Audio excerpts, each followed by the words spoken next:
Welcome to Nisha teachers. मैं हूं आप सभी के साथ नीशा और आज हम लोग करने वाले हैं हमारा unit 4 that is entrepreneur skills. ठीक है, शुरू करने से पहले सभी बच्चे सब्सक्राइब कर दे जिससे आप सभी को पता चल जाएगा जब मैं वीडियो डालूंगी।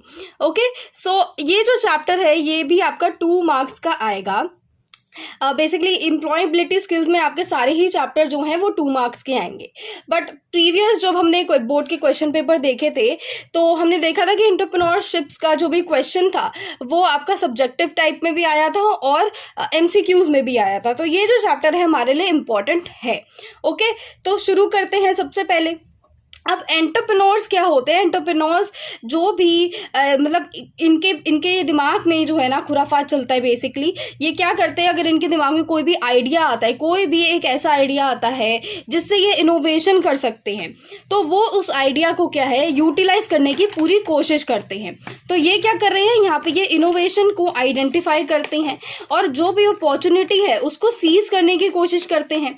फंड्स जो है उसको मोबिलाइज करते हैं और कैपिटल को रेस करके अपनी एक पूरी जो मार्केट है उसमें कैलकुलेटेड रिस्क उठाते हैं कि ऐसे ऐसे इस मार्केट में हमें ऐसा करना चाहिए। एंड फिर क्या करते हैं, अपना जो बिजनेस है वो लॉन्च करते हैं, जैसे कि प्रोडक्ट्स लॉन्च करते हैं, प्रोसेसेस लॉन्च करते हैं या सर्विसेज लॉन्च करते हैं।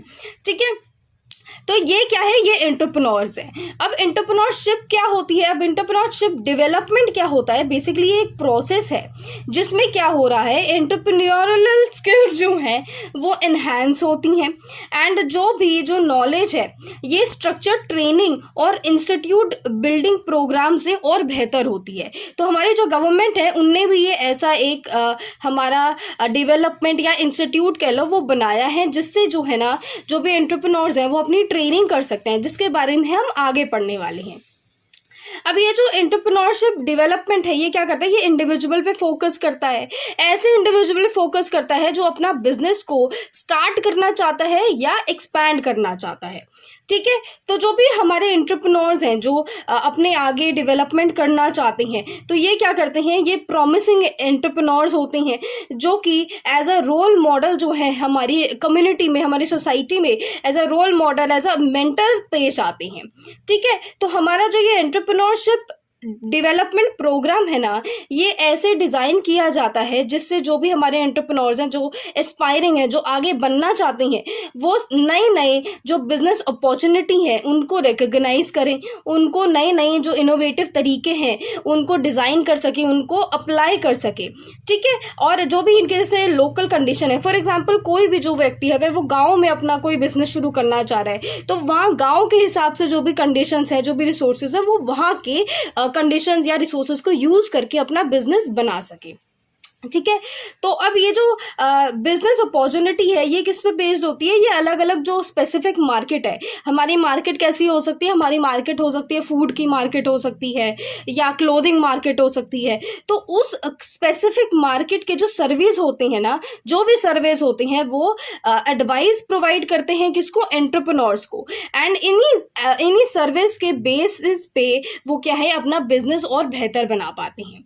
ठीक है, अब जो मार्केट पोटेंशियल है उसको डिटरमाइन करने के लिए क्या होता है, हमें अच्छे से असेसमेंट करनी होती है और सर्वे डिमांड करना होता है बिफोर प्रोग्राम फॉर्मुलेशन। तो प्रोग्राम को अप्लाई करने से पहले हमें क्या है, सर्वेस की ज़रूरत है, असेसमेंट की ज़रूरत है। अगर आप कोई भी मार्केट में एंटर कर रहे हो तो आपको उस मार्केट के बारे में पता होना ज़रूरी है, तो इसीलिए ये सर्वेस और असेसमेंट करी जाती हैं।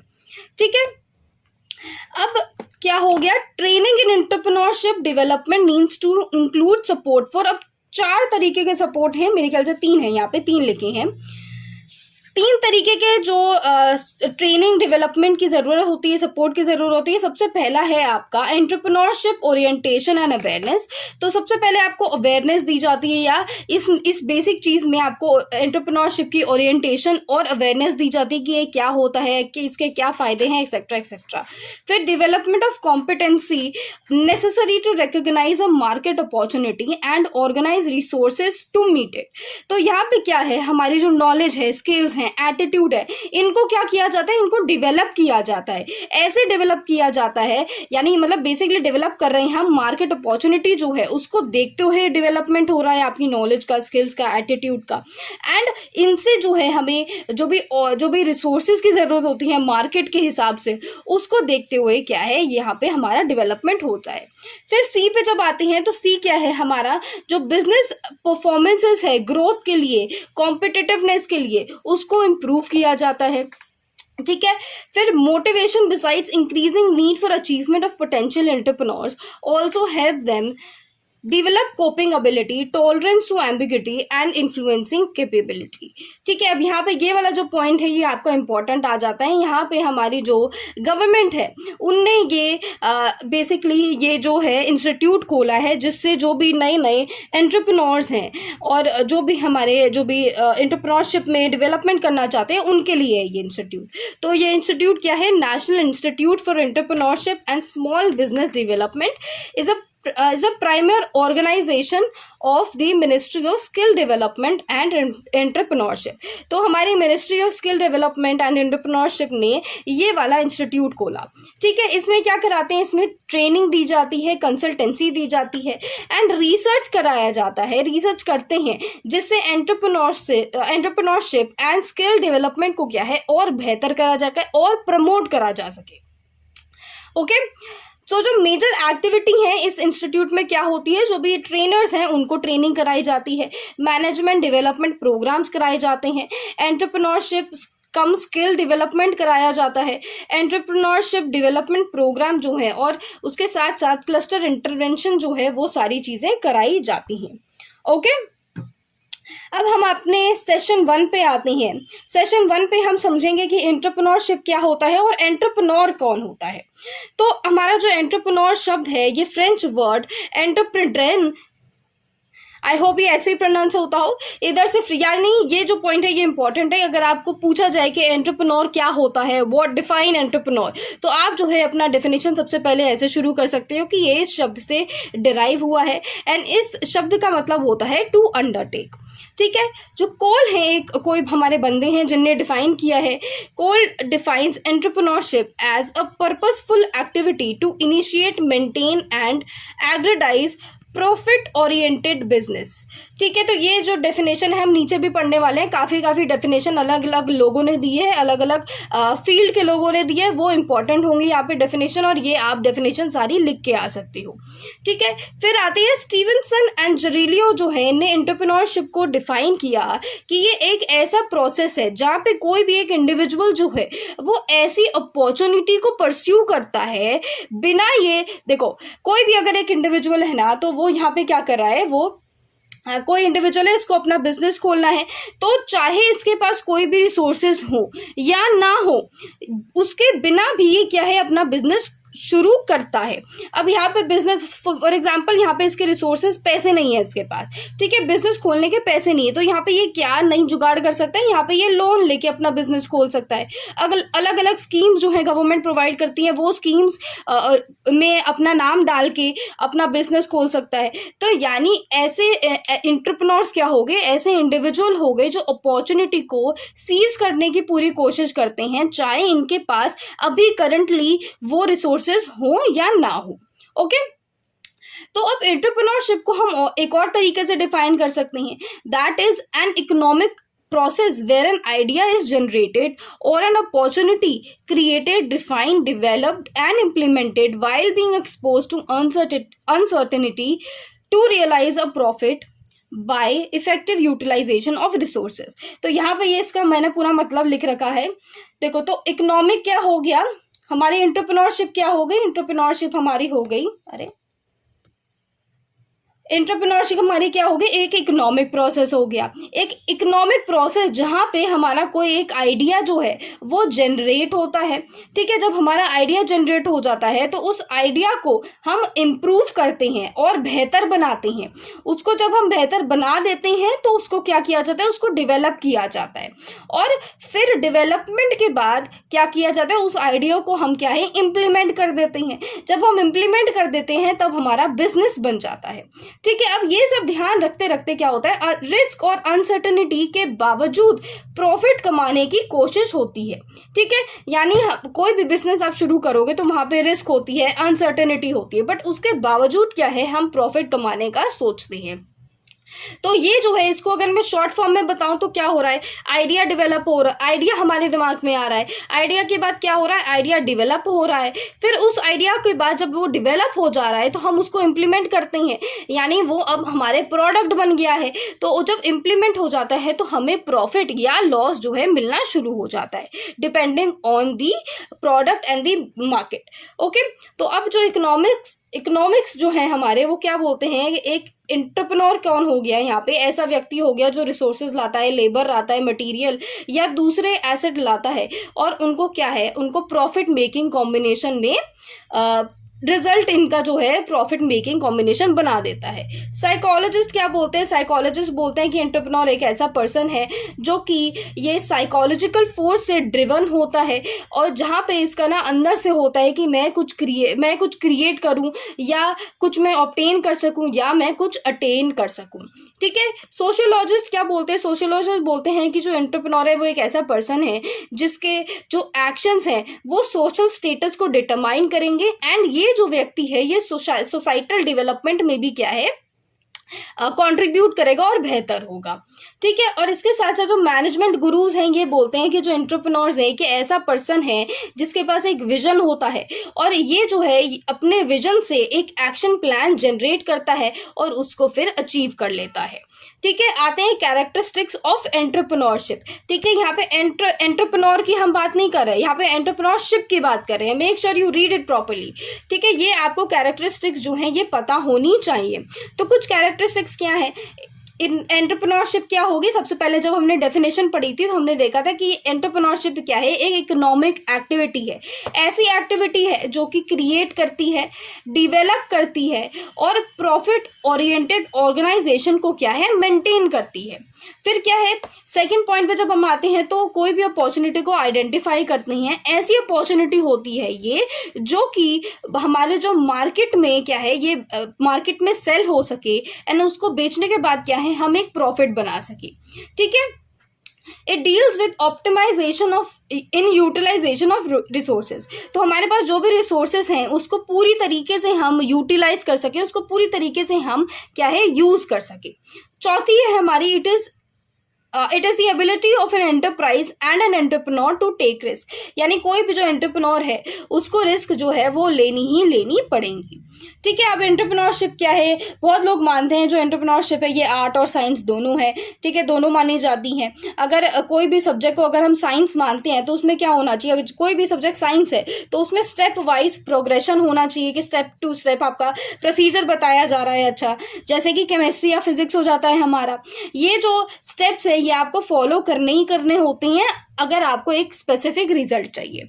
ऑन द अदर हैंड अगर हम आर्ट की बात करते हैं तो यहाँ पे हमें कोई एक स्पेसिफिक स्टेप्स नहीं है जो फॉलो करने हैं जिससे हमें रिजल्ट मिलेगा, या हम जो आर्टिस्ट हैं वो अपनी मर्जी से अपनी चाहत से जैसी भी चीज़ बनाना चाहें वो भी बना सकते हैं। तो यहाँ पे आर्ट का एग्जाम्पल हो गया म्यूजिक। तो म्यूजिशियन क्या होता है, अपनी मर्जी से जो म्यूजिक नोट्स हैं वो बनाता है और जिससे हमें सोलफुल और सूदिंग म्यूजिक सुनने को मिलता है। तो यहाँ पे कह सकते हैं हम, जो हमारा एंटरप्रेन्योरशिप है ये आर्ट और साइंस का कॉम्बिनेशन है, क्योंकि यहाँ पे आपको स्पेसिफिक प्रोग्रेशन और प्रोसीजर की ज़रूरत होती है, बट इसके साथ साथ क्या है, आपको कुछ स्किल्स की भी ज़रूरत होती है। ओके, तो यहाँ पे एंटरप्रेन्योर क्या हो गया, ऐसा व्यक्ति हो गया जिसके पास ये कैपेबिलिटी है कि वो कोई भी ऑर्गेनाइजेशन को क्या कर सके, स्टार्ट कर सके। इंपॉर्टेंट, स्टार्ट कर सके, कैसे स्टार्ट कर सके, जब वो अलग अलग तरीके के जो रिसोर्सेज हैं उनको इकट्ठा करके और उसके पास जो अपॉर्चुनिटी है उसको पर्पसफुल बना सके, तो ये क्या हो जाएगा, ये व्यक्ति एंटरप्रेन्योर हो जाएगा। ठीक है, क्वालिटीज पे आते हैं। सक्सेसफुल अगर हमारा कोई भी एंटरप्रेन्योर है तो उसकी सबसे पहली क्वालिटी क्या होगी, इनिशिएटिव क्वालिटी होगी। ठीक है, हमारा जब बिजनेस का वर्ल्ड में आती हैं तो जो अपॉर्चुनिटीज़ हैं वो आती जाती रहती हैं, तो जो कोई भी एंटरप्रेन्योर है उसको एक्शन लेना ज़रूरी है, और कोई अपॉर्चुनिटी जो अगर आ रही है उसे लगता है एडवांटेजेस है तो उसको एडवांटेज लेनी पड़ती है। ठीक है, अगर अपॉर्चुनिटी मिस कर दी तो हो सकता है वो वापस कभी ना आए, इसलिए इनिशिएटिव लेना काफ़ी ज़रूरी है।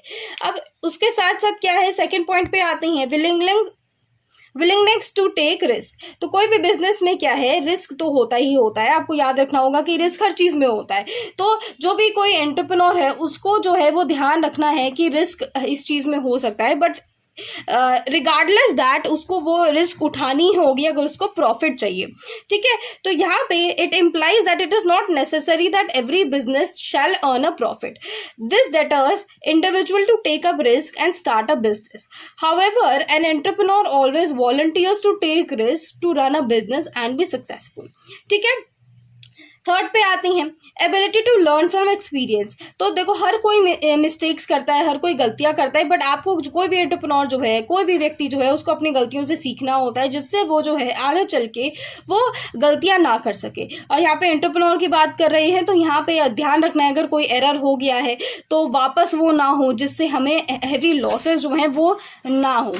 ठीक है, सो मोटिवेशन क्या होता है, मोटिवेशन ज़रूरी होता है हर एक एंटरप्रेन्योर के लिए। It is necessary for success in every walk of life. Once you get motivated to do something, you will not rest until you complete it. ठीक है, जब आपके अंदर मोटिवेशन आता है तो आपको मन होता है कि आप पूरी तरीके से उस काम को फिनिश कर सको और तभी वापस आप अपना जो भी कोई दूसरा काम है वो करो। अब यहाँ पे एग्जाम्पल है, For example, sometimes you become so interested in reading a story or magazine that you do not sleep until you complete it. ये क्या है, ये आपका इंटरेस्ट है, ये आपका मोटिवेशन है। सेल्फ कॉन्फिडेंस होना चाहिए। कोई भी सक्सेसफुल होने के लिए या सक्सेस को अचीव करने के लिए एक पर्सन को कॉन्फिडेंस होना ज़रूरी है, अपने अंदर कॉन्फिडेंस होना बहुत ज़्यादा ज़रूरी है। ऐसा व्यक्ति जिसको अपने अंदर कॉन्फिडेंस नहीं है वो अपनी ज़िंदगी में क्या है ज़्यादा नहीं अचीव कर पाएगा और बाकी जो लोग हैं उनको भी इंस्पायर नहीं कर पाएगा। इसीलिए जो सेल्फ कॉन्फिडेंस है ये करेज में, एंथुजियाज्म में एंड एबिलिटी टू लीड में दिखता है।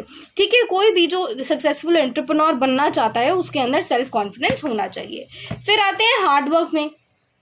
अब हार्ड वर्क तो ज़िंदगी में करना ही करना पड़ता है। तो जो भी एंटरप्रेन्योर्स हैं, कोई भी आप बिजनेसमैन से बात करोगे तो वो ये बोलता है कि हमें हार्ड वर्क बहुत मैंने किया है, बहुत मेहनत करनी पड़ती है, बिजनेस ऐसे नहीं चलता है, it requires a lot of hard work. तो यहाँ पे हार्ड वर्क तो है ही बहुत ज़्यादा। ठीक है, कभी भी बिजनेस जब हम रन करते हैं तो कोई एक प्रॉब्लम या दो प्रॉब्लम हर रोज़ हर दिन का होता है, कोई ना कोई प्रॉब्लम आ जाती है। तो एंटरप्रेन्योर को विजिलेंट होना चाहिए जिससे वो जो प्रॉब्लम्स हैं उसको क्या कर सके, उसको आइडेंटिफाई कर सके और उनको सॉल्व कर सके एज अर्ली एज पॉसिबल। अब यहाँ पे this requires hard work on the part of the entrepreneur. ठीक है, अगर ऐसा कोई भी व्यक्ति है जो ऐसा बोले कि नहीं the office hours are over now, I will not work any longer, तो एंटरप्रेन्योर को क्या है 24 घंटे काम करना होता है। आप ये नहीं बोल सकते हो कि नहीं अभी ऑफिस आवर नहीं है, अभी नहीं करना, बाद में करेंगे। ठीक है, लास्ट पॉइंट पे आते हैं, that is decision making ability. तो लॉन्ग रन में जो एक हमारा एंटरप्रेन्योर होता है उसको क्या है, डिसीजन मेकिंग उसकी स्ट्रांग होनी चाहिए। वो कंफ्यूजन नहीं होनी चाहिए कि अरे अब मैं ये करूं कि वो करूं, इस वाले हम इन्वेस्टर के पास जाएं कि दूसरे वाले के पास जाएं, इतना टाइम होता नहीं है। You have to quickly make decision and यहाँ पे आपकी डिसीजन मेकिंग जो एबिलिटी है वो स्ट्रांग होनी चाहिए। ठीक है, in running an enterprise an entrepreneur has to take a number of decision, therefore the person must be capable of making suitable and timely decision। ठीक है, थिंग्स जैसे कि मैंने बताया प्रेजेंट वर्ल्ड में थिंग्स जो है बहुत जल्दी जल्दी चलती हैं, तो इतना किसी भी व्यक्ति के पास, किसी भी एंटरप्रेन्योर के पास टाइम नहीं होता है कि वो बैठ के सोचे कि क्या करना चाहिए क्या नहीं करना चाहिए। ठीक है, टाइप्स ऑफ एंटरप्रेन्योर्स के आते हैं, काफ़ी इंपॉर्टेंट है ये, you guys need to remember this. यहाँ पे हमारे पास होंगे शायद 10 हैं, ऐसे ही करके हमारे होंगे। तो सबसे पहले जो हमारे एंटरप्रेन्योर्स होते हैं दैट इज सर्विस एंटरप्रेन्योर्स। तो ये जो एंटरप्रेन्योर्स होते हैं ये क्रिएट करते हैं एक नई मार्केट को। अपने these entrepreneurs either create a new market for their services or provide a service in an existing market। तो यानी ये जो नाम से पता चल रहा है, ये जो हमारे सर्विस एंटरप्रेन्योर्स हैं ये बेसिकली सर्विस प्रोवाइड करते हैं। या तो ये नई मार्केट में सर्विस प्रोवाइड करते हैं या ये एग्जिस्टिंग मार्केट में अपनी सर्विस प्रोवाइड करते हैं। इनको कोई भी आइडिया दिखता है और इनको जैसे ही आइडिया दिखता है ये उस आइडिया को सर्विस में क्या है कन्वर्ट कर देती हैं, विच इज अनप्रेजेंटेड और not available in the market. ऐसी सर्विस जो है जो मार्केट में नहीं अवेलेबल है वो ये बना देती हैं। यहाँ पे एग्जांपल हम किसका ले सकते हैं, यहाँ पे हम एग्जांपल जोमेटो का ले सकते हैं, ब्लिंकिट का ले सकते हैं और हमारे स्विगी का ले सकते हैं। ये क्या है, ये एक तरीके से हमें सर्विस प्रोवाइड कर रहे हैं, होम डिलीवरी हो रही है, हमें खाना घर पे मिल रहा है। ऐसा पहले नहीं होता था और अभी भी ऐसा बहुत सारे देशों में नहीं होता है, बट इंडिया में होता है। तो ये क्या हो रहा है, ये एक सर्विस हमें प्रोवाइड हो रही है। ठीक है, अब नेचर और साइज जो है ऑपरेशन का वो इर्रिस्पेक्टिव होता है और यहाँ पे क्या है, ये बेसिकली सर्विस होती है। याद रखना, service entrepreneur service basically provide करते हैं। बिजनेस एंटरप्रेन्योर्स कौन होते हैं, these are entrepreneurs who undertake business and trading activity and are not concerned with the manufacturing work. तो ये जो एंटरप्रेन्योर्स हैं ये जो है बिजनेस और ट्रेडिंग एक्टिविटी पे फोकस करते हैं और ये जो है मैन्युफैक्चरिंग वर्क से कोई भी ताल्लुक नहीं रखते हैं। A business entrepreneur identifies the potential for a product in the market. ठीक है, from that point onwards the business and trading entrepreneur is responsible for stimulating demand for the product. The product may be existent in a foreign market but the person is able to stimulate demand for the same in the local market. अब देखो क्या इस यहाँ का सबसे बढ़िया example जो है Amazon जो है वो क्या है, वो हमारा इंटरनेशनल ऐप है, बट सेम अमेजोन को देखे क्या करा फ्लिपकार्ट जो है, फ्लिपकार्ट ने इंडिया में सेम इसी की तरह हमारा ऐप बना दिया। यानी अमेजोन वॉज इंटरनेशनल, इसने क्या करा, इसने देखा कि हाँ ये बहुत सही चीज़ हो रही है, ये अच्छे से प्रोडक्ट जो है अलग अलग तरीके से क्या हो रहा है, प्रोडक्ट प्रोवाइड हो रहा है, तो हम भी ये सेम चीज़ क्या कर सकते हैं, हम अपनी लोकल मार्केट यानी इंडिया में ये हम कर सकते हैं। ओके,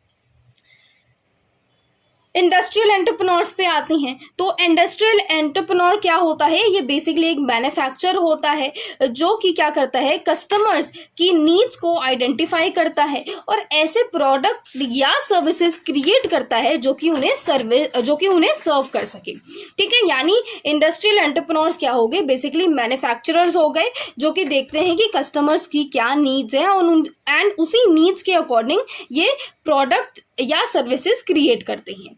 ठीक है, सच an entrepreneur is product oriented. तो हमारा जो इंडस्ट्रियल एंटरप्रेन्योर है ये प्रोडक्ट ओरिएंटेड होता है जो कि अपने जो इंडस्ट्रियल यूनिट है उसको स्टार्ट करता है अपने जो प्रोडक्ट है उनको क्रिएट करने के लिए। जैसे क्या हो गया, इलेक्ट्रॉनिक इंडस्ट्री होगी, फोन्स की रिक्वायरमेंट है तो फोन्स बन रहे हैं, टेक्सटाइल यूनिट हो गई, मशीन टूल्स हो गए, मैन्युफैक्चरिंग यूनिट्स हो गई, ये सारी क्या है, ये इंडस्ट्रियल एंटरप्रेन्योर्स के अंडर आती हैं। फिर आते हैं एग्रीकल्चर एंटरप्रेन्योर्स में। अब एग्रीकल्चर एंटरप्रेन्योर्स क्या होते हैं, ये काफ़ी लो यील्डिंग एंटरप्रेन्योरशिप मानी जाती है ये, सॉरी गाइज। सो एग्रीकल्चरिस्ट जो हैं इनने एक नया और इनोवेटिव टेक्नोलॉजी को इंट्रोड्यूस किया है जिससे क्या कर सकें, ये जो हमारी यील्ड है उसको मैक्सिमाइज कर सकें और एग्रीकल्चर एंटरप्रेन्योरशिप है उसको जन्म दे सकें और बेहतर बना सकें बेसिकली। ठीक है, फिर आते हैं टेक्निकल एंटरप्रेन्योर्स पे। तो टेक्निकल एंटरप्रेन्योर्स क्या हो गए, जो हमारी इंडस्ट्रियल रेवोल्यूशन थी उसने क्या करा, उसने टेक्निकल एंटरप्रेन्योर्स को एक जन्म दिया। बेसिकली इसकी वजह से, हमारी इंडस्ट्रियल रेवोल्यूशन की वजह से टेक्निकल एंटरप्रेन्योर्स आ गए। ओके, अब टेक्निकल एंटरप्रेन्योर्स क्या करते हैं, ये टेक्निकल एक्सपर्टीज जो है उसको क्रिएट करते हैं और ऑफर करते हैं, मशीन्स को ऑफर करते हैं, टूल्स को ऑफर करते हैं और मेथड्स को ऑफर करते हैं। अब यहाँ पे इसके साथ साथ क्या करें, ये कॉन्स्टेंटली इनोवेट करते हैं इंडस्ट्रियल प्रोसेसेस को सीमलेसली और एफिशिएंटली। टेक्निकल एंटरप्रेन्योर जो हैं ये टेक्निकल नॉलेज और स्किल्स के साथ इसको क्या है, इनोवेट करते जाते हैं।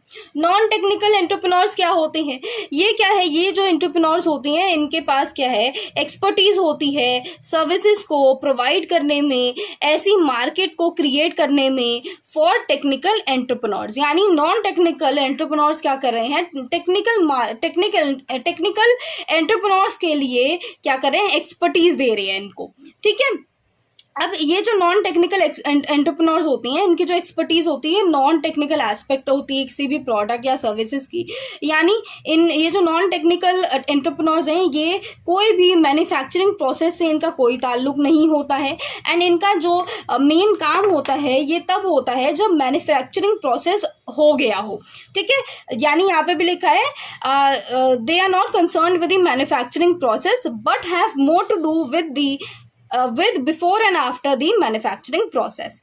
Okay, प्रोफेशनल एंटरप्रेन्योर्स क्या करते हैं? प्रोफेशनल एंटरप्रेन्योर्स जो हैं ये such an entrepreneur starts a business, nurtures it and makes it reach a point of self sustenance. Once the project reaches that point, the entrepreneur sells the business and starts a new one and then follows the same cycle. यानी ये जो entrepreneurs हैं ये क्या कर रहे हैं, ये पूरा बिजनेस शुरू करते हैं, उस पूरा अपनी मेहनत देते हैं और एक ऐसे पॉइंट पे पहुंचा देते हैं जहाँ पे ये बिजनेस जो है काफ़ी प्रॉफिटेबल हो रहा है. और जब ये प्रॉफिटेबल बन जाता है प्रोजेक्ट, तो क्या करते हैं, ये उस बिजनेस को बेच देते हैं और उससे जो प्रॉफिट मिलता है उससे क्या करते हैं, एक नया बिजनेस शुरू कर देते हैं. अब यहाँ पे आपको क्या पूछा जा सकता है, जितने भी टाइप्स के हम पढ़ रहे हैं यहाँ पे ये आपको क्या कर रहे हैं, ये आपको बोलेंगे सच an entrepreneur starts a business, nurtures it and makes it reach a self sustenance. ये वाली स्टेटमेंट डाल के आपसे बोलेंगे कि ये वाला एंटरप्रेन्योर किसको बोलते हैं. तो आपको पता होना चाहिए कि ये किसकी डेफिनेशन है. तो यानी यहाँ पे आपको लिखना है कि ये प्रोफेशनल एंटरप्रेन्योर्स होते हैं. ओके, आईटी एंटरप्रेन्योर्स पे आते हैं. आईटी एंटरप्रेन्योर्स क्या होते हैं? ऐसे व्यक्ति, ऐसे एंटरप्रेन्योर्स जो कि इंफॉर्मेशन टेक्नोलॉजी की फील्ड में काम करते हैं या इसमें एंटरप्रेन्योर्स बनना चाहते हैं इस फील्ड में, उसको हम आईटी एंटरप्रेन्योर्स कहते हैं. ठीक है. The difference between IT entrepreneurs and technical important. The difference between IT entrepreneurs and technical entrepreneurs is the latter work in the field of electronics, mechanical devices और even civil works, while an IT entrepreneurs are confined to innovation in the field of information technology. तो basic सा हमारा इसमें difference है. जो technical entrepreneurs हैं ये क्या है, ये लैटर फील्ड यानी ये इलेक्ट्रॉनिक, मैकेनिकल डिवाइसेस या सिविल वर्क्स में ज़्यादा अपना इसका ध्यान होता है, मैन्युफैक्चरिंग वर्क में ज़्यादा ध्यान होता है. और जो IT एंटरप्रेन्योर्स हैं ये जो है ये इंफॉर्मेशन टेक्नोलॉजी की फील्ड में इनोवेशन करते हैं और इनका मेन जो फोकस है ये इंफॉर्मेशन टेक्नोलॉजी की ही फील्ड में होता है. ओके, विमेन एंटरप्रेन्योर्स पे आते हैं. विमेन एंटरप्रेन्योर्स क्या होते हैं, यहाँ पे जो विमेन है वो एंटरप्रेन्योरशिप करती हैं, इसीलिए उनको विमेन एंटरप्रेन्योर्स कहा जाता है. ऐसी काफ़ी महिलाएं हैं जो कि आज एंटरप्रेन्योर्स बन रही हैं और अपने अलग अलग तरीके के बिजनेस शुरू कर रही हैं और काफ़ी ऐसे जो हैं जो टॉप पे भी पहुँच रही हैं. तो ये क्या हो रही हैं, ये विमेन एंटरप्रेन्योर्स होती हैं. सोशल एंटरप्रेन्योर्स कौन होते हैं? सोशल एंटरप्रेन्योर्स हमारे होते हैं ऐसे इंडिविजुअल जो कि ऐसे सोल्यूशन ढूंढते हैं, ऐसे सोल्यूशन डेवलप करते हैं जिससे क्या हो सके, सोसाइटी का भला हो सके, सोसाइटी को बेनिफिट हो सके. इसको क्या है, इसको हम सोशल एंटरप्रेन्योर्स कहते हैं. ये क्या करते हैं, ये डेवलप करते हैं, फंड करते हैं और सोल्यूशन को इम्प्लीमेंट करते हैं जो कि सोसाइटी, कल्चर और एनवायरनमेंट से रिलेटेड होते हैं. ठीक है. The term social innovator is used interchangeably with the social entrepreneurs. तो हम social entrepreneurs को क्या कह सकते हैं, social innovator भी कह सकते हैं. फैमिली बिजनेस एंटरप्रेन्योर्स कौन होते हैं? कोई भी ऐसी फैमिली या कोई भी जो फैमिली का जो भी इंडिविजुअल है जो कि यहाँ पे हमने बहुत बार सुना होगा, अरे इसका तो फैमिली बिजनेस है या मेरा फैमिली बिजनेस है. तो यानी जो भी फैमिली मेंबर्स है ना, ये साथ मिलके जो है ना ये फैमिली बिजनेस चला रहे हैं. ठीक है. और जैसे किसी के दादा हैं तो अपने बेटे को दे जाते हैं, फिर वो जो उनके पापा होते हैं वो अपने बेटे को आगे पॉसन होता रहता है. ये बेसिकली नेक्स्ट जनरेशन को ये बिजनेस. ठीक है. तो ये जो एंटरप्रेन्योर होते हैं इनको हम फैमिली बिजनेस एंटरप्रेन्योर्स कहते हैं. The person who is handed over the business or the functioning of an entrepreneur is not the first generation entrepreneur. First generation entrepreneur नीचे हम पढ़ेंगे. The person carries out all the entrepreneurship activities as inherited is the same manner or introduces a certain technological advancement to the existing way and method of the family business. अब first generation, हम उस first generation की बात करते हैं. First generation entrepreneurs कौन होते हैं? अब ये जो हमारा जो फैमिली बिजनेस है ये फर्स्ट जनरेशन नहीं होता है. फर्स्ट जनरेशन तब होता है जब ऐसा व्यक्ति जिसका बिजनेस से कोई ताल्लुक ही नहीं है, यानी इसके पापा बिजनेस में नहीं थे, उसके दादा नहीं थे, उसकी मम्मी नहीं थी, कोई भी इसकी फैमिली से नहीं था कोई भी एंटरप्रेन्योर, उसको हम फर्स्ट जनरेशन कहते हैं. अब जिसके जैसे फॉर एग्जांपल अगर मैं हूँ और मैं अपना बिजनेस खोलती हूँ, ठीक है, और मेरे पापा नहीं कर रहे हैं, मेरे दादा कोई भी बिजनेस नहीं कर रहा है, तो मैं फर्स्ट जनरेशन एंटरप्रेन्योर होंगी. ठीक है. First generation entrepreneurs are those who do not have any entrepreneurship background. ठीक है. ये जो है ये अलग अलग डिफरेंट एज ग्रुप्स के हो सकते हैं, अलग अलग बैकग्राउंड के हो सकते हैं. An individual who starts at the age of 50 years without any entrepreneurship entrepreneurship background is also a first generation entrepreneur. अब यहाँ पे 50 साल का कोई भी व्यक्ति है जो कि अपना बिजनेस शुरू करना चाह रहा है और उसका कोई भी बैकग्राउंड नहीं है, घर में कोई नहीं है जो कि एंटरप्रेन्योरशिप करता हो, बिजनेस करता हो, तो वो भी एक फर्स्ट जनरेशन होगा। एंड यहाँ पे 17 साल का कोई व्यक्ति है तो वो भी क्या है, फर्स्ट जनरेशन एंटरप्रेन्योर होगा अगर उसके बैकग्राउंड का कोई नहीं है। Okay, roles and functions of an entrepreneurship पे आते हैं, एंटरप्रेन्योर पे आते हैं, इसके रोल्स क्या होते हैं और फंक्शंस क्या होते हैं। तो सबसे मेजर फंक्शन जो है दैट इज कि एंटरप्रेन्योरियल अपॉर्चुनिटी जो है उसको आइडेंटिफाई करती हैं। काफ़ी सारी जो भी अपॉर्चुनिटी है उसको देखते हैं कि कौन सी अपॉर्चुनिटी ग्रैब करनी चाहिए, कौन सी नहीं करनी चाहिए। ठीक है, these are based on human needs like food, fashion, education etcetera etcetera, जो कि कॉन्स्टेंटली क्या है, चेंज होती जाती हैं। ये जो अपॉर्चुनिटी है ये जो है ये रियलाइज़ नहीं होती है जनरल पब्लिक से, बट जो एंटरप्रेन्योर्स है उनको जो है ये अपॉर्चुनिटी काफ़ी तेज़ी से और दूर से पता लग जाती है और करनी भी चाहिए।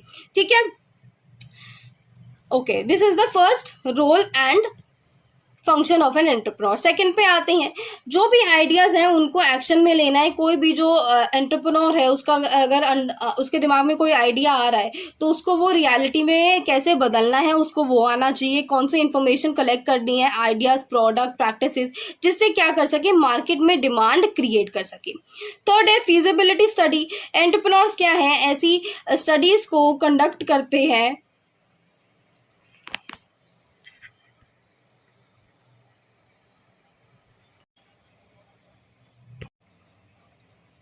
ओके। तो सेकंड पॉइंट है हमारा फीजिबिलिटी स्टडी। तो जो भी एंटरप्रेन्योर्स हैं उनको मार्केट फीजिबिलिटी के अंदर जो है जो भी स्टडीज़ वगैरह है वो कंडक्ट करनी चाहिए। देखो ये इतना डिटेल में मैं नहीं पढ़ा रही हूँ, इसमें आपको जो है ना टॉपिक जो है वो आपको अच्छे से याद होने चाहिए और 1-2 लाइन अगर आप लिख दोगे तो ये सही रहेंगी। ओके, फोर्थ पे आती हैं दैट इज रिसोर्सिंग। तो जो भी एंटरप्रेन्योर है उसको अलग अलग सोर्सेज की जरूरत होती है, जैसे कि मनी हो गया, मशीन हो गए, रॉ मटेरियल्स हो गए, वर्कफोर्स हो गई, एक्सेट्रा एक्सेट्रा। ठीक है, फिर आते हैं सेटिंग अप एन एंटरप्राइज। तो कोई भी जो एंटरप्राइज है जिसको सेटअप करना है तो इसको क्या है, कोई भी जो हमारी काफ़ी लीगल फॉर्मेलिटीज़ होती हैं तो वो क्या है आपको फुलफिल करनी होती हैं, तभी आप अपनी जो है एंटरप्राइज जो है वो इस्टेब्लिश कर सकते हो। ठीक है, फिर आते हैं हम एंटरप्राइज को मैनेज करना। तो भाई सबसे इम्पोर्टेंट जो भी इम्पोर्टेंट एस्पेक्ट है एक एंटरप्रेन्योर का that is to run an enterprise. तो जो भी एंटरप्रेन्योर है ओके, सो कोई भी जो एंटरप्रेन्योर है उसको अपनी जो एंटरप्राइज है, अपना जो बिजनेस है वो रन करना आना चाहिए, मैनेज करना आना चाहिए। जो ये व्यक्ति है, जो भी एंटरप्रेन्योर है, उसको अपना work force, material, finance and बाकी और भी जो भी चीज़ें हैं जैसे कि गुड्स एंड सर्विसेज का प्रोडक्शन वो अच्छे से ऑर्गेनाइज करना आना चाहिए। ओके, फिर आते हैं हमारे लास्ट पॉइंट में that is growth and development. जब हमारी जो एंटरप्राइज है ये डिज़ायर्ड रिजल्ट्स को अचीव कर लेती है तो यहाँ पे जो है ना एंटरप्रेन्योर को अपने और हायर गोल्स जो हैं वो सेट करने होते हैं, जिससे क्या है और बेहतर तरीके से आपकी जो एंटरप्राइज है वो और बेटर हो सके। ओके, अब आते हैं व्हाट मोटिवेट्स एन एंटरप्रेन्योर। तो जो भी एंटरप्रेन्योर है उनको मोटिवेशन कैसे मिलती है, अभी ये जो है वो बाद में आप सब पढ़ लेना। सबसे पहले पॉइंट यहाँ पे आ जाता है स्टैंडर्ड ऑफ एक्सीलेंस। तो यहाँ पे जो एंटरप्रेन्योर है उसको क्या करना है, कॉन्स्टेंटली हाई स्टैंडर्ड्स मेंटेन करके रखने हैं, सेट करके रखने हैं और स्टैंडर्ड ऑफ एक्सीलेंस जो है वो अटेन करने की हमेशा कोशिश करनी है। कैसे होगा ये, वर्किंग हार्ड करने से, हार्ड वर्क करने से एंड इनोवेटिवनेस शो करने से। सेकंड है आपका यूनिकनेस। तो कोई भी जो एंटरप्रेन्योर है उसको यूनिक होना चाहिए, उसके पास जो अलग क्वालिटी है that is what is going to make him stand out. तो for an entrepreneur one of the most important qualities is to remain unique in everything. तो कोई भी जो काम वो कर रहा है या बिजनेस खोल रहा है वो यूनिक होना चाहिए। फिर हम आते हैं लॉन्ग टर्म गोल्स में। तो लॉन्ग टर्म गोल्स जो हैं वो बना के रखने चाहिए हर एक एंटरप्रेन्योर को कि इस टाइम पे हमें ये करना है, हमें ये अचीव करना है। तो जो एंटरप्रेन्योर है ये डिस्टेंट फ्यूचर में क्या क्या अचीव करना है वो उसके लिस्ट बना के रखता है या फोकस करता है या ये स्केड्यूल बना होता है इन सभी का। Okay, need to influence. अब यहाँ पे जो भी एंटरप्रेन्योर्स हैं उनको क्या है, उनके जो आइडियाज़ हैं वो बहुत बार रेवोल्यूशनरी होते हैं। एंड रेवोल्यूशनरी होते हैं, इससे क्या होता है, जो हमारे वर्ल्ड है उसमें इन्फ्लुएंस काफ़ी बड़ा क्रिएट होता है। ठीक है, तो यहाँ पे नीड टू इन्फ्लुएंस काफ़ी होती है। जैसे कि यहाँ पे जोमेटो जो है ये काफ़ी रेवोल्यूशनरी था, एंड यहाँ पे यूपीआई भी हमारा काफ़ी रेवोल्यूशनरी था, जो कि क्या हुआ, एक तरीके से दुनिया में इन्फ्लुएंस करने लगा, and it is considered a very good innovative and entrepreneurship.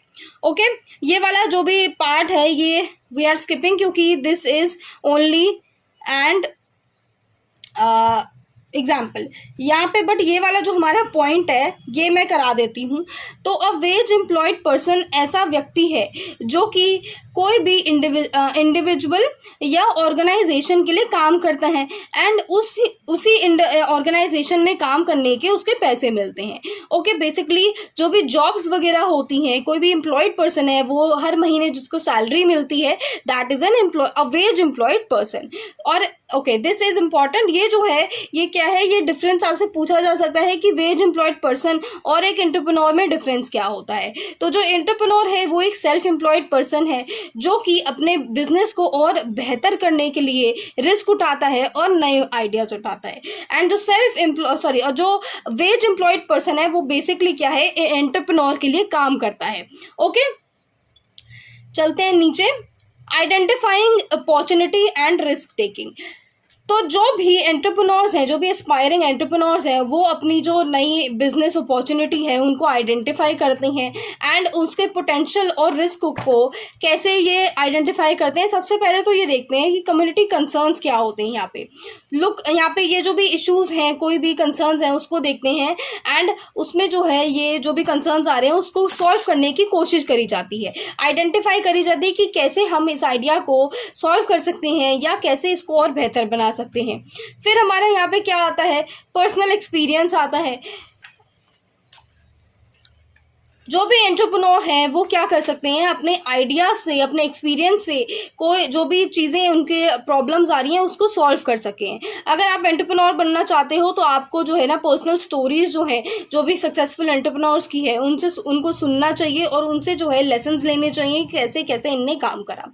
ठीक है, रिसर्च विद अदर्स।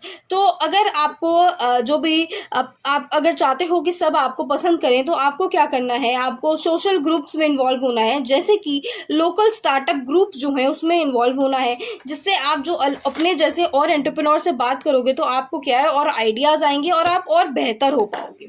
ओके, आते हैं इंपॉर्टेंट टॉपिक पे, दैट इज अपना स्टार्टअप्स इज वेरी इंपॉर्टेंट। तो स्टार्टअप बेसिकली क्या होता है, स्टार्टअप एक कंपनी का सबसे फर्स्ट स्टेज होता है उसके ऑपरेशंस में, यानी बिल्कुल अभी कंपनी स्टार्ट हुई है, अभी प्रॉपर फुल वर्किंग नहीं है कंपनी का, it's like the first stage. ठीक है, तो जो भी कंपनियां होती हैं जो कि हम फेमस हो गई हैं अब, उनका भी एक टाइम पे वो भी स्टार्टअप कहलाती थी। ठीक है, तो कोई भी अगर कंपनी शुरू हो रही है तो वो स्टार्टअप कहलाती है पहले। तो a startup and a traditional business ventures are different.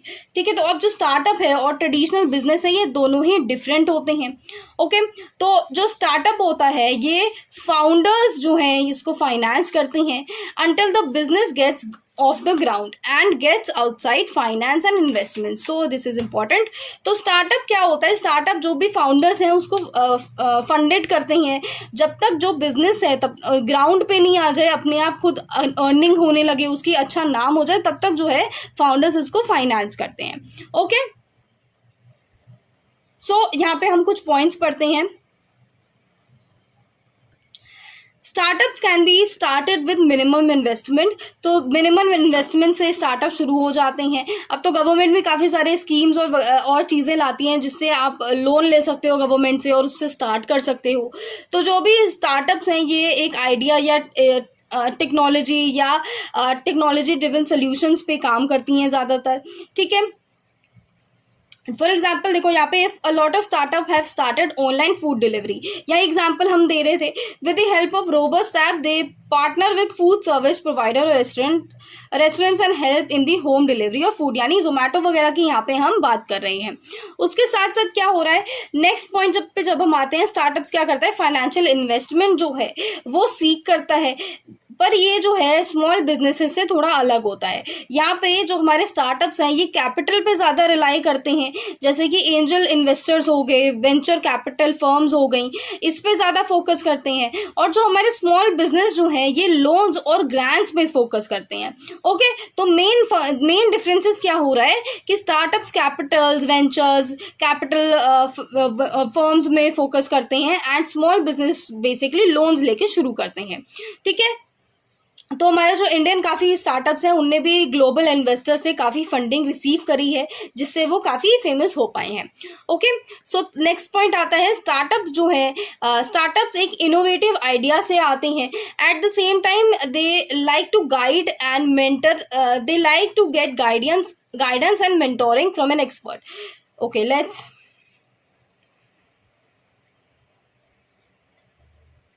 Startup India क्या है। स्टार्टअप इंडिया इंपॉर्टेंट है। ये स्टार्टअप इंडिया एक flagship initiative government of India ने लिया था और इनका जो मेन फोकस था वो ये था कि एक इकोसिस्टम क्रिएट कर सके स्टार्टअप बिजनेस को की ग्रोथ के लिए।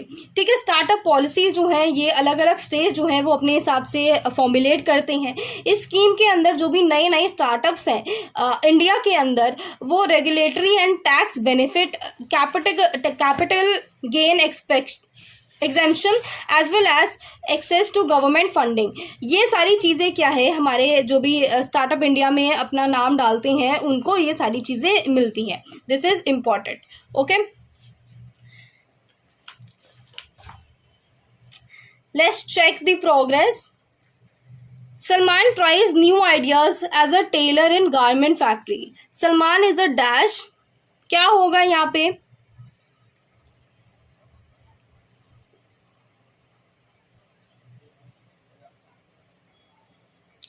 एंटरप्रेन्योर होगा। देखो यहाँ पे ये टेलर की तरह काम कर रहा है गारमेंट फैक्ट्री में, तो एंटरप्रेन्योर तो नहीं होगा।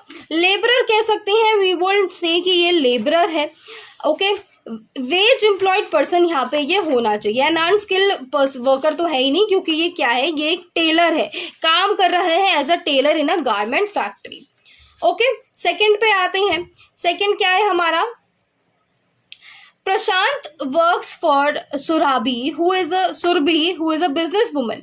तो क्या हो रहा है यहाँ पे जो प्रशांत है वो फिर से क्या हो रहा है, एंटरप्रेन्योर हो रहा है? नहीं, क्योंकि वो किसके लिए काम कर रहा है, सुरभि के लिए काम कर रहा है, तो इट्स नॉट एंटरप्रेन्योर। ओके, तो यहाँ पे क्या हो रहा है, वो स्किल्ड वर्कर है। यहाँ पे इतना हमें बता नहीं रखा है कि स्किल्ड है कि नहीं, एंड बिजनेसमैन तो है ही नहीं, तो यहाँ पे B is the answer. Riddhi owns a construction company and takes risky decision in her work every day. Riddhi is a dash, A या B? देखो क्या है, owns करती है कंस्ट्रक्शन कंपनी, तो यहाँ पे ये एंटरप्रेन्योर होगी। शॉर्ट आंसर में ये बेसिकली आपसे बस सिंपल सी चीज पूछ रहा है, तो यहाँ पे कुछ हम देखेंगे नहीं।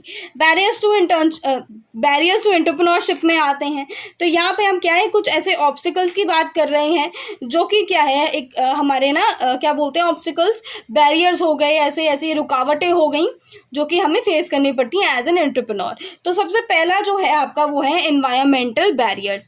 ठीक है, यहाँ पे एनवायरमेंटल फैक्टर्स में आपका क्या आ जाता है, लैक ऑफ एडिक्वेट रिसोर्सेज आ जाता है, रॉ मटेरियल नहीं है लोगों के पास, non availability of skilled labour आ जाता है, लैक ऑफ रिक्वेस्ट मशीनरी आ जाता है, और दूसरे कोई भी इंफ्रास्ट्रक्चर हो गए, अनअवेलेबिलिटी ऑफ मॉनेटरी सोर्सेज, ये सारे क्या है, इन्वायरमेंटल बैरियर्स हैं।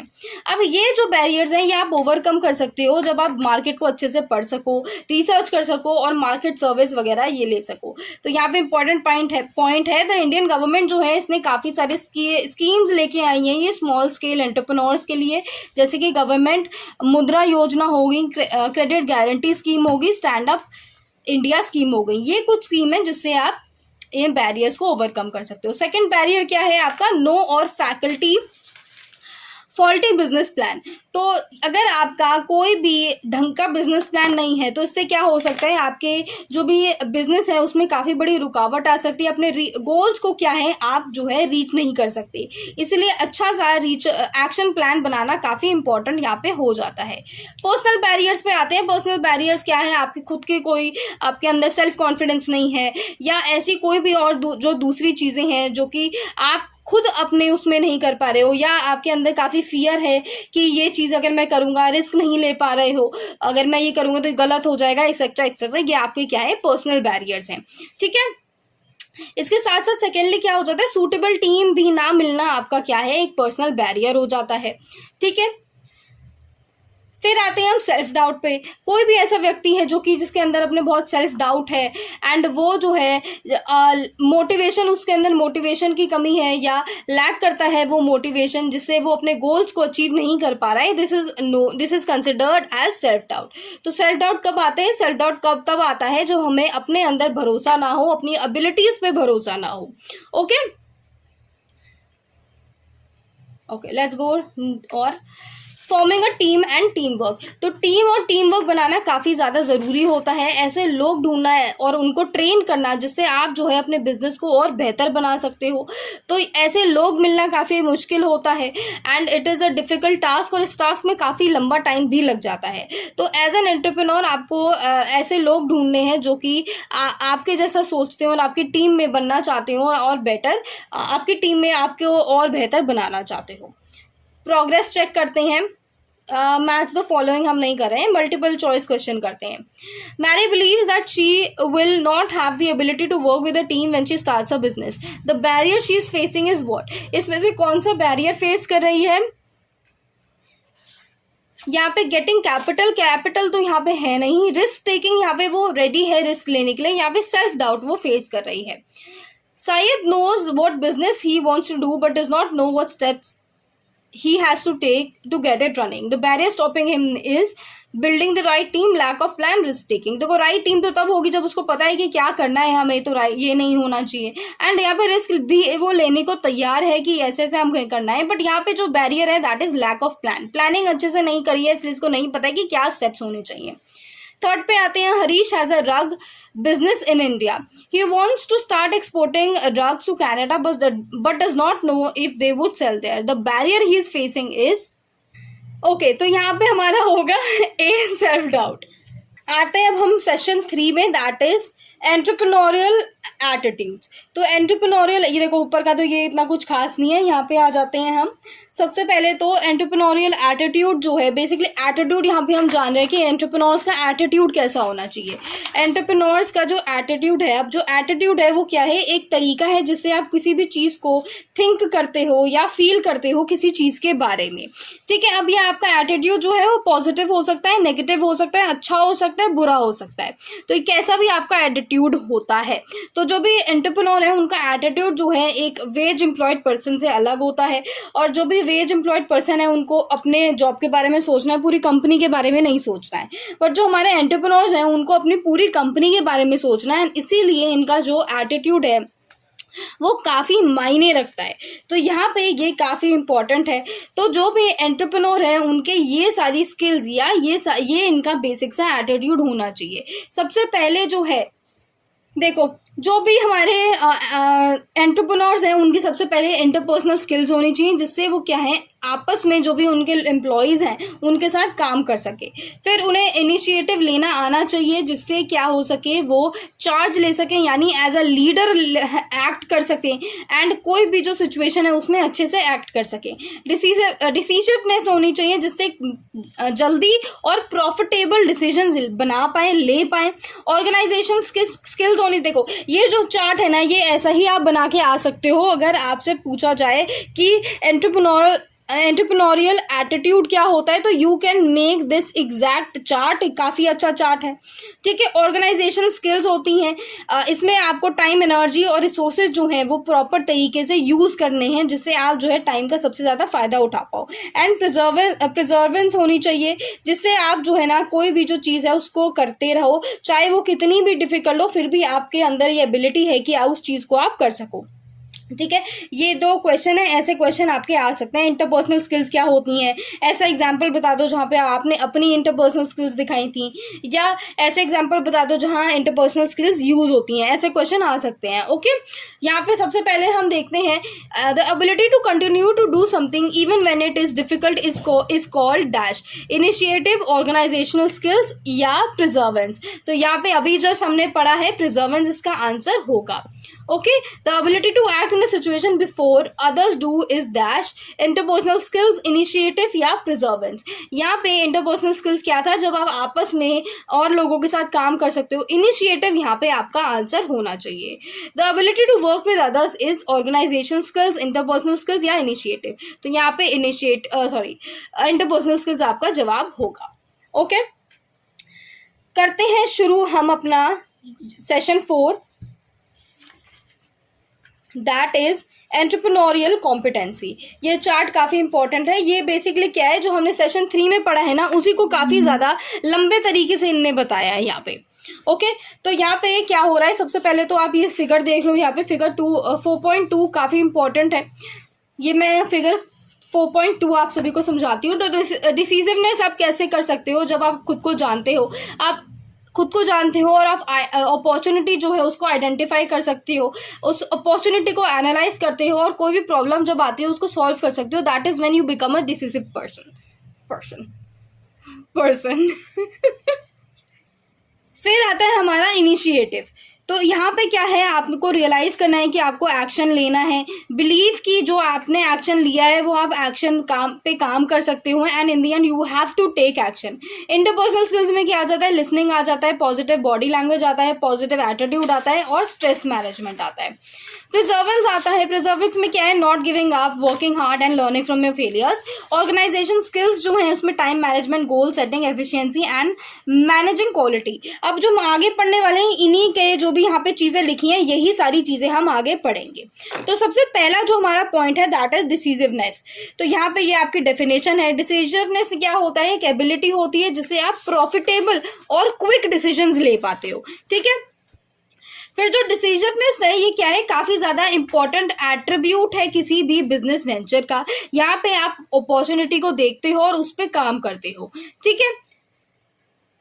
ऊपर जो हमने पढ़ा था, जो भी हमने ऊपर पढ़ा था, वही सारी चीज़ें हैं कि आपको खुद को जानना है, आपको पता चलना चाहिए आपके लिए क्या इंपॉर्टेंट है, क्या नहीं है, एक्सेट्रा एक्सेट्रा. अपॉर्चुनिटी को एनालाइज करना है, आइडेंटिफाई करना है अपॉर्चुनिटी को, उसके बाद उसको एनालाइज करना है, समझना है कि कैसे क्या हमें स्टेप उठाने चाहिए, क्या नहीं उठाने चाहिए. एंड फिर उसको क्या है, प्रॉब्लम सॉल्व करना है. यानी अपॉर्चुनिटी में अगर कोई भी प्रॉब्लम है, opportunity is basically like a problem for us, तो उस अपॉर्चुनिटी को कैसे पूरी तरीके से हम ग्रैब करके सॉल्व कर सकते हैं और कस्टमर्स को सबसे बेहतर चीज़ दे सकते हैं. ओके, तो ये एग्जाम्पल यहाँ पे अभी फिलहाल कोई ज़रूरत एग्जाम्पल की है नहीं. आपको बहुत बाद में रीड करना हो तो you can read this example. Initiative पे आते हैं. इनिशिएटिव क्या है, इनिशिएटिव इज द एबिलिटी, ऐसी एबिलिटी है जिसे आप चार्ज लेते हो, यानी एज अ लीडर एक्ट करते हो और ऐसी कोई भी सिचुएशन जब आती है उस पर सबसे पहले आप एक्ट करते हो, जिससे क्या है, आप एज अ लीडर दिखते हो. तो इनिशिएटिव की डेफिनेशन ये हो गई. आपको जब पता चल जाता है कि आपको क्या करना है, उसके बाद जो है आपका नेक्स्ट स्टेप जो होता है वो एक्शन उठाना होता है कि क्या अब करना है, हमें कैसे एक्शन लेना है इस बात पे. ठीक है. यहाँ पे ये जो इमेज है ऊपर, अगेन हमने यही करी थी. Believe that you have the ability to act in an situation. कोई भी सिचुएशन है उसमें आपको एक्ट करने की आपकी एबिलिटी है. उसके बाद जो है आपको ध्यान देना है कि जो भी चीज़ें हैं वो आपके कंट्रोल में है और आप उस चीज़ पे एक्शन ले सकते हो. एंड इन द एंड आपको उस चीज़ पे एक्शन उठाना है. ओके, आते हैं इंटरपर्सनल स्किल्स में. इंटरपर्सनल स्किल्स क्या हो गई, इंटरपर्सनल स्किल्स ऐसी स्किल्स होंगी जिसमें आप रिलेशनशिप से डील करते हो, यानी और जो लोग हैं उनसे डील करते हो. अब ये जो है इंटरपर्सनल स्किल्स जो है 2 या 2 से ज़्यादा लोगों के बीच में हो सकती हैं. ठीक है. तो ये आपकी डेफिनेशन यहाँ पे है. ठीक है. तो जो भी एंटरप्रेन्योर्स हैं उनको अलग अलग लोगों से, अलग अलग लोगों के साथ काम करना होता है. अपनी अलग अलग लाइफ बोल रही हूँ, अलग अलग डेली लाइफ में अलग अलग लोगों से मिलते हैं. तो उसके लिए क्या है, इंटरपर्सनल स्किल्स आनी चाहिए. आपको कैसे इंसान से कैसे बात करनी है वो आपको पता होनी चाहिए. ठीक है. लिसनिंग में आते हैं. तो लिसनिंग क्या है, काफ़ी ज़रूरी है कि अगर कोई बोल रहा है तो आप उसकी बात को ध्यान से सुनो, और कुछ भी अगर वो शेयर कर रहा है इन्फॉर्मेशन तो वो इन्फॉर्मेशन को ध्यान से सुनो. इससे क्या हो सकता है, आप और अच्छे रिस्पॉन्सेज दे सकते हो एंड और उनकी बात जो है आप और अच्छे से सुन सकते हो. ओके, इससे क्या है, ट्रस्ट भी बिल्ड होता है सामने वाले के साथ. बॉडी लैंग्वेज पे बात करते हैं। बॉडी लैंग्वेज में क्या आ जाता है, हमारे फेशियल एक्सप्रेशन आ जाते हैं, जेस्चर्स आ जाते हैं, पोस्चर्स आ जाते हैं, एंड ये सारे जो है सामने वाला जब आप उनसे बात करते हो तो वो ये सारी चीज़ें जो है वो देख सकते हैं। ठीक है, तो बॉडी लैंग्वेज अच्छी रखना काफ़ी ज़्यादा ज़रूरी है। हैंड क्रॉस नहीं होने चाहिए आपके, लीन बैक नहीं करने चाहिए चेयर पे अगर बात कर रहे हैं, फ्राउन नहीं होना चाहिए फेस में, अच्छे एक्सप्रेशन होने चाहिए, अच्छे जेस्चर्स जो है सामने वाले के साथ करोगे तो that will be good for any entrepreneur and you as well. Positive attitude रखना है। जो भी having a positive attitude generally implies being optimistic about situation, interaction and oneself. यानी पॉजिटिव एटीट्यूड इज बेसिकली कि आप किसी भी सिचुएशन में, किसी भी इंटरेक्शन में, किसी के भी साथ, अपने साथ भी अच्छे से पॉजिटिवली बिहेव कर रहे हो। जो भी लोग पॉजिटिव होते हैं वो होपफुल होते हैं एंड जो भी डिफिकल्ट सिचुएशन है उसमें भी सारी अच्छी चीज़ें देख सकते हैं। अगर नेगेटिव फीलिंग्स होगी, नेगेटिव अगर आप रहोगे तो आपको क्या है, अपने आसपास भी सारी चीज़ें नेगेटिवली ही आप परसीव करोगे और आप जो है आगे और अच्छा नहीं कर पाओगे अपनी लाइफ में। पॉजिटिव एटीट्यूड इंपॉर्टेंट है क्योंकि इससे आप रिसीव कर सकते हो और फीडबैक जो है वो दे सकते हो। फीडबैक इज, यहाँ पे देखो ये फीडबैक की भी डेफिनेशन यहाँ पे बता दी। फीडबैक इज गिविंग इन्फॉर्मेशन और criticism to someone to say what can be done to improve something. ठीक है, ये फीडबैक की डेफिनेशन है। तो फीडबैक क्या है, कोई भी ऐसे इन्फॉर्मेशन है या क्रिटिसिज्म है जो कि आप किसी भी सामने वाले को देते हो, कि आप बताते हो कि ये यार ये थोड़ी अच्छी नहीं थी, यहाँ पे ये हम थोड़ा सा और इम्प्रूव कर सकते थे। सो दिस इज फीडबैक। ठीक है, फीडबैक भी क्या है, कम्युनिकेशन प्रोसेस में ज़रूरी है, जो कि हमने चैप्टर 1 में, यूनिट 1 में हमने पढ़ा था, तो हमने देखा था फीडबैक दिया जाता है। सो this is that. Okay okay, नीचे चलते हैं। स्ट्रेस मैनेजमेंट इंपॉर्टेंट है। स्ट्रेस मैनेजमेंट का क्वेश्चन आता है, पूछा जाएगा कि आपको स्ट्रेस मैनेजमेंट हो रहा है, इस बंदे को काफी स्ट्रेस मैनेजमेंट हो रहा है, तो क्या सजेशन आप दोगे। तो यहाँ पे आपको ये सारी चीजें लिखनी है। ओके, तो स्ट्रेस की क्या डेफिनेशन होगी, ऐसी स्टेट जिसमें आपको काफ़ी ज़्यादा मेंटल प्रेशर हो रहा है या काफ़ी ज़्यादा टेंशन हो रही है, उस स्टेट को हम स्ट्रेस कहते हैं। जैसे कि एग्जाम से एक रात पहले जो आप स्ट्रेस लेके बैठे हो कि कल क्या होगा भाई, कल मेरा पेपर कैसा होगा, क्या लिख के आऊँगा, क्या क्वेश्चन आएगा, ये क्या है, ये आपका स्ट्रेस है। ठीक है, अब स्ट्रेस जो है ये आप दूसरों के साथ काम करते हुए भी कर सकते हो। ठीक है, कोई भी अलग अलग पर्सनालिटी जो है जो कि टीम में काम कर रही है उनके साथ आप बोल सकते हैं कि यार ये कैसा है, क्यों बोल रहा है, ये बिना बातें से कुछ समझ ही नहीं आता है, ऐसे एक्सेट्रा ऐसे करके आपको क्या है, स्ट्रेस हो सकता है। एंड ये स्ट्रेस जो है अगर मैनेज नहीं करोगे तो आपकी जो डेली लाइफ है उसमें काफ़ी ज़्यादा उथल पुथल हो सकती है और ये क्या है, आपको डेली लाइफ में फंक्शन करने में काफ़ी दिक्कत हो सकती है। तो यहाँ पे स्ट्रेस मैनेजमेंट क्या है, स्ट्रेस मैनेजमेंट करना होगा। So stress management refers to the different ways to deal with stress so as to feel healthy, positive and refreshed. Important. Okay, तो स्ट्रेस मैनेजमेंट एक ऐसा प्रोसेस है या एक ऐसी तरीका है जिससे आप स्ट्रेस को डील कर सकते हो। अब स्ट्रेस से आप डील करोगे तो आप क्या है, हेल्दी फील करोगे, पॉजिटिव फील करोगे और रिफ्रेश्ड फील करोगे। तो ऐसे कुछ तरीके जो हैं ये भी पता होने चाहिए जिससे आप स्ट्रेस को मैनेज कर सकते हो। That is taking a walk in nature, doing physical activity like running, swimming etcetera, practising deep breath exercises, practising meditation और योगा। इससे क्या है, आप अपना स्ट्रेस को मैनेज कर सकते हो। प्रिजर्वेंस पे आते हैं। प्रिजर्वेंस क्या होता है, एक ऐसी एबिलिटी होती है जिसमें आप कोई भी जो काम है आप कंटिन्यू रखते हो चाहे वो कितना भी डिफिकल्ट हो जाए। ठीक है, दिस इज द डेफिनेशन। नीचे चलते हैं, यहाँ पे तो बस कहानी है। 4.5 देख लेना। ठीक है, आप जो है प्रिजर्वेंस कैसे बिल्ड कर सकते हो, ये सारी चीज़ें आपको देख लेना। ये this is the only thing that is important here. Organisation skills पे आते हैं।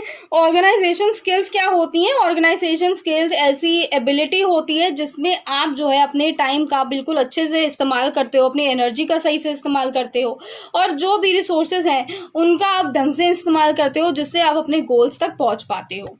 ओके, अब ऑर्गेनाइजेशन स्किल्स है, सबसे पहला आपका पॉइंट आता है टाइम मैनेजमेंट। तो टाइम मैनेजमेंट क्या होता है, जिसमें आप अपना जो टाइम है वो अच्छे से प्लानिंग करते हो उस टाइम में और अपने टाइम को अलग अलग हिस्सों में, जैसे अगर आप लोगों की बात करते हैं तो सारे जितने भी स्टूडेंट्स हैं अपने टाइम आपने डाल रखा होगा, 2 घंटे मुझे ये पढ़ना है, 2 घंटे मुझे वो पढ़ना है, 3 घंटे ये पढ़ना है। दिस इज व्हाट आप ये टाइम मैनेजमेंट कर रहे हो। ठीक है, यहाँ पे क्या हो रहा है, आप अच्छे से प्लानिंग कर रहे हो, कॉन्शियस कंट्रोल कर रहे हो कि कितना टाइम मुझे कौन सी चीज़ में लगाना है। ठीक है। तो यहाँ पे आप टाइम मैनेजमेंट कैसे कर सकते हो, अच्छे से प्लान करके, गोल्स को सेट करके, डेडलाइंस को सेट करके, और जो भी इम्पोर्टेंट वर्क रिस्पॉन्सिबिलिटीज़ हैं उसको और लोगों के साथ शेयर करके, और जो भी इम्पोर्टेंट टास्क हैं सबसे पहले वो फिनिश करके। ओके, फिर आते हैं गोल सेटिंग पे। ओके, गोल सेटिंग में क्या हो रहा है, गोल सेटिंग ऐसा गोल जहाँ पे, गोल इज समथिंग जहाँ पे आपको पहुँचना है। जैसे कि अगर आपका गोल है कि आपको 100 के फॉलोअर्स चाहिए, तो ये क्या हो रहा है, ये आपका गोल हो रहा है। This is what your goal. अब ये जो गोल है ये क्या है, ये हमें वर्क हार्ड करवाता है, मोटिवेट करता है कि हाँ ये हमें चाहिए, ये हमारा जो टारगेट है उसको हम अचीव कर सके। ओके, इसमें इससे ज़्यादा इम्पोर्टेंट मुझे कुछ लग नहीं रहा है। एफिशिएंसी पे आते हैं। एफिशिएंसी क्या होता है, एफिशिएंसी एक ऐसी एबिलिटी होती है जिससे हम जो भी चीज़ें हैं उसको और अच्छे से कर सकते हैं, सक्सेसफुली कर सकते हैं बिना टाइम वेस्ट करे। ठीक है, यहाँ पे यही इंपॉर्टेंट है, सिर्फ definition is the only thing that is important here. Okay, managing quality. तो मैनेजिंग क्वालिटी में क्या आता है, मैनेजिंग क्वालिटी एक ऐसा बिजनेस है, बिजनेस मीन्स है, managing quality in a business means setting and maintaining a standard of excellence for product or services being provided to customers। तो यानी कुछ भी ऐसे जो सर्विसेज जो हैं, हम प्रोडक्ट जो है जो कि कस्टमर्स को दे रहे हैं, प्रोवाइड कर रहे हैं, तो उसकी जो क्वालिटी है वो हमें मेंटेन करके रखनी होनी चाहिए। जो भी बिजनेस वेंचर्स हैं जो कि ग्रो करना शुरू करते हैं, मेंटेन करना क्वालिटी मेंटेन करने लगते हैं, तो उनका क्या है, जो भी प्रोडक्ट है वो और बेहतर होते जाते हैं। जो कस्टमर्स हैं वो क्या है, इसके प्रोडक्ट्स के क्वालिटी की तारीफ करते हैं कि नहीं ये वाली कंपनी के प्रोडक्ट काफ़ी अच्छे हैं, etcetera etcetera. Okay, so let's check the progress. Where is the progress? That's it. तो यहाँ पे मैच द फॉलोइंग बेटा खुद कर लेना, होमवर्क है सभी का। ओके, सो यहाँ पे जो है हमारा चैप्टर जो है ये कंप्लीट हो गया है। तो एम्प्लॉयबिलिटी स्किल्स जो है हमने पूरी तरीके से फिनिश कर ली हैं। सारे 5 के 5 यूनिट जो है मैं आप सभी को करा चुकी हूँ। तो आई होप आप सभी को अच्छे से समझ आया हो। अच्छे से समझ आए तो make sure you like the video and subscribe me. Bye bye, take care.